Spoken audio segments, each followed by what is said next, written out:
Hey everybody, it's Frankie-Lou. I'm coming to you today from the greenhouse in the sky here in Golden, where we are heading well into November here. We've had a few snowfalls, we've had a few frosts, so we're winding up our heat-loving plant growing season. So in the meantime, I wanted to address a few things because I know a lot of folks are doing seed saving right now, and I've seen some things and had some questions asked of me that I thought I could clarify a little bit about. Can you only grow seeds safely from heirloom variety and open pollinated seeds? No, you can grow your own hybrids. I've seen a whole lot of stuff out there about toxic squash and crazy cross-pollination. So I just wanted to address a few of those things today. Yes, there is the opportunity for some squash to be toxic. It is grown from a cross-pollinated hybrid, because occasionally it can cause a buildup of a toxin called, and I'm going to get it wrong, folks, cucubertus. These are toxins which can cause problems for humans and animals that digest them. But you'd be silly to eat anything that actually contains a high enough volume of that to be toxic, because it's extremely bitter. So unless you enjoy eating something that will taste horrible, you're probably not going to have a problem with eating cross-pollinated squash varieties and hybrids that you've created yourself. So please don't let that deter you if you want to have fun and experiment. Just be careful that when you go to eat it, if it's bitter, don't eat it. Okay, that's pretty common sense, I think. Next, the effects of cross-pollination affect the seed, not the fruit from the parent plant. Yes, you may end up having two different varieties of Cucuberta pepo cross-pollinating, but the fruit that it produces off that mother plant will be the same as the mother plant seed. The changes won't be apparent until you get to the fruit that you grow from that seed. So you're only going to see the effects of cross-pollination amongst the various squash varieties unless you're doing some seed saving.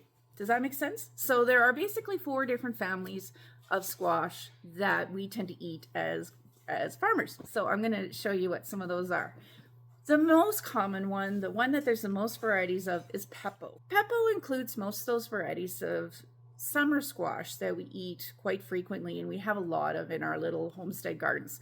Zucchini, scallopini, but it also includes some of your winter squashes, and your storing squashes, like spaghetti squash, okay? They tend to be highly productive plants. They tend to produce a whole lot for one plant. And I can tell you that is definitely true, because we produced over 120 pounds of spaghetti squash from 2 plants here in the greenhouse this year. Homesteaders should love their squash, because this is going to store, and we'll be able to eat these now well into winter, and probably by the time we're planting again, it's March. Another major variety of squash is the Maxima family. So this is one of my hybrids. Maxima is a good name for plants that grow within this variety because they can produce large fruit. I have noticed though that these plants, the Maxima plants, don't tend to produce as many fruit on the plant. But when you get something like this, that's okay. Another excellent example of the Maxima is your candy roasters. So these are squash that tend to have thick, delicious, creamy flesh and a nice thick rind that help it to store well through the winter. They tend not to produce as many fruit per plant. But when you get a fruit this big, does it really matter? Then there's mixtas. I'm afraid I don't have any examples of that. The mixtas would mostly be varieties of cushaw squash and some pumpkins and some gourds. I didn't grow any this year. Hopefully I'll have an example of that for you next year. Then last of all, we have the machados.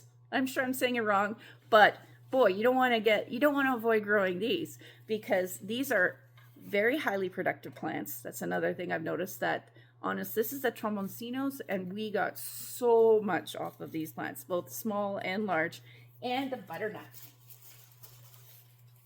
Okay, so here's where cross-pollination comes into play. These 2 plants could cross-pollinate because they're both members of the Machado family. And you know what? You can tell when this matures, it tastes a lot like a butternut, as its flesh very similar to a butternut. So I wasn't shocked at all to discover that they were within the same family with each other. That being said, these 2 plants could never cross-pollinate. This is a pepo and this is a Maxima. those plants are not going to cross-pollinate. So, some things to keep in mind if you want to avoid cross-pollination. Try to only plant one of each of the 4 varieties. So if you have a zucchini plant and you have a spaghetti squash plant, those are both pepo. They could cross-pollinate and you might end up with some weird, crazy hybrid. It might be wonderful, who knows, but you don't know what you're going to get. It's not going to breed true necessarily to the mother plant. Another thing you can do to avoid cross-pollination is to hand pollinate. Squash plants have male flowers and female flowers on the same plant. Let me show you that here. This branch fell off of one of my Hubbard plants today, so I can show it to you. So this here is a female flower, because see here, it has a little miniature version of the fruit, the ovary, right behind the flower. If this got pollinated, it could develop into a fully grown Hubbard squash. Now, this beautiful, they are beautiful flowers, by the way. This is a male flower. See, there is no ovary behind it. It's a long, thin flower. And if you wanted to hand pollinate, what you would do is you would carefully peel away the petals. You would take this, and then you would go back to those flowers that have the ovary, and you would carefully and gently smoosh them together, okay? You're causing them to breed. That would make the ovaries develop the fruit, and therefore go forward and produce seeds later. So that's one way to avoid cross-pollination. Another thing you can do is plant them far distant from each other. Now remember, pollination is usually assisted by insects like honeybees. As a beekeeper, I can tell you bees will fly a long way to get to their pollen and to get to their nectar. Talking a mile here. If you want to avoid cross-pollination between these varieties, you may need to plant those squash a mile apart. That's not necessarily doable, especially if you have neighbors who are planting. If you're planting spaghetti squash on your property and your next door neighbors are planting zucchini, there's a good chance the bees are going to do some cross-pollinating. Another thing that people do is they actually net up their plants to avoid the insects getting in, but then that means you have to hand pollinate everything. Another thing you can do is you can stagger your growing. And we found that it worked in here. We had our spaghetti squash flowering way before everything else. So we were able to save the seeds from our 2 amazing spaghetti squash plants and know that there's a very good chance they won't have cross-pollinated. We still have butternuts here producing. I don't think they're gonna make it. We got a few fruit that might. Butternut might still pollinate with the tromboncinos that we have down there. But that might be fun. I'm gonna give it a try. I'm gonna see if I can get a few. So I hope that was helpful. I hope this doesn't deter you from playing with seed saving, because it really is fun. As with almost every variety of plant that you want to seed save, you do want to choose from your very, very, very best plants. My tromboncino, that's hard to miss on because it did so amazing.